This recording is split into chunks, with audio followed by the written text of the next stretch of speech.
Whenever you step into purpose, the enemy studies your patterns, and he knows exactly which distraction to send to pull you out of position.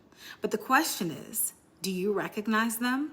Because when God is calling you higher, the enemy doesn't always attack head on. And these distractions aren't always obvious. They often show up disguised as connection, opportunity, urgency, or even good intentions. But if you pay attention, the patterns always reveal themselves. One of the first ways he distracts you is by sending people who drain your peace. Some of them are narcissistic, some of them are emotionally chaotic, and some are simply not aligned with where God is taking you. They show up like friendships or opportunities, but every time they enter your space, your peace drops.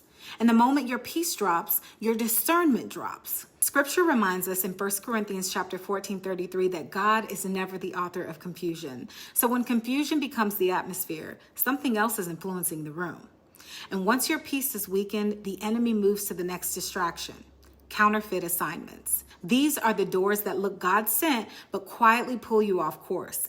It could be a job, it could be a ministry role, or even a relationship that seems aligned but slowly drains your focus.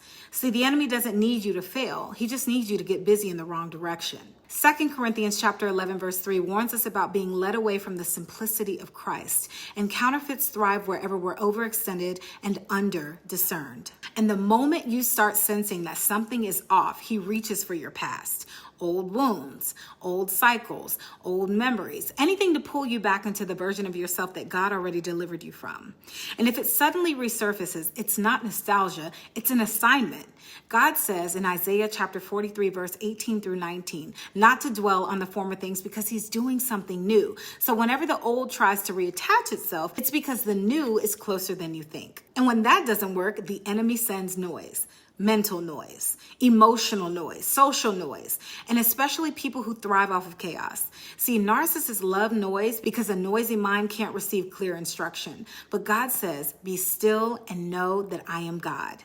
Stillness is where clarity is born. And if your mind feels overloaded, it's a sign that something is fighting your ability to hear. And finally, I hope y'all taking notes. His hardest hitting distraction is self-doubt. He can't stop your calling, so he'll try to convince you that you're not called. He'll send voices to minimize you, environments that break your confidence, and people who question your worth. Not because you're weak, but because you're carrying something powerful. In Hebrews chapter 10, verse 35, it tells us not to throw away our confidence because it's tied to our reward.